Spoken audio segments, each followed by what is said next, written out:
आम्हाला मावशीने हा म्हाका दिलेला आहे. मावशीने आम्हाला म्हाका दिलेला आहे त्यांच्या शेतातला. तर मावशी तुमचं नाव काय?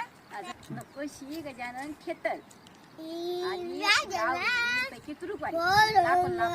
तालुका पन्हाळा. थँक्यू. तर मावशी आता दले महाराजांच्या भक्त आहेत. तर एकदा महाराजांचा गुणगान होऊ दे मावशी. रात्रंदिवसा देवा तुमची मूर्ती ध्यानात स्वप्नात माझ्या शंकर तिले दत्त. आल्लक म्हणून भिजले देवांचे पाऊल उठले माझ्या अंगणात.